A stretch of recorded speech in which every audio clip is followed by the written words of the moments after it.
నిజానిజాలను గ్రహించిండ్రు. జిల్లా ఇచ్చిన మెదక్ దశాబ్దాల కళను నిజం చేసిన కేసీఆర్ని బలపరుస్తారు మెదక్ ప్రజలు. ఎందుకంటే జిల్లా ఇచ్చింది మేము, రైలు తెచ్చింది మేము, గోదావరి నీళ్లు తెచ్చింది మేము, మెడికల్ కాలేజ్ తెచ్చింది మేము. నువ్వు ఇండస్ట్రీస్ గురించి మాట్లాడుతున్నావు. మెదక్ పార్లమెంట్లో అద్భుతమైన మెడికల్ డివైస్ పార్క్ తెచ్చింది మా కేసీఆర్ ప్రభుత్వం. నువ్వన్నీ కాలుష్య ఇండస్ట్రీలు తెస్తే మేము కాలుష్య రహిత మెడికల్ డివైస్ పార్క్ పెట్టి వేల లక్షల మందికి ఉద్యోగాలు ఇప్పించాం ఈ మెదక్ పార్లమెంట్లో. అది బీఆర్ఎస్ చేసిన కృషి. ఐటీ పార్కులు తెస్తున్నాం మేము ఈ జిల్లా.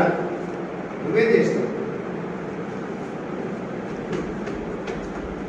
వల్ల విజ్ఞులైనటువంటి మెదక్ ప్రజలకు నేను చేసే విజ్ఞప్తి, రేవంత్ రెడ్డి గారి అన్ని కూడా కేవలం ప్రజల దృష్టి మరల్చడం కోసం ఆయన నెత్తి కత్తి లేనట్టు కాయగొరుకుడు మాటలు మాట్లాడుతుంది తప్ప ప్రజలకు పనికొచ్చే మాట మాట్లాడలేదు.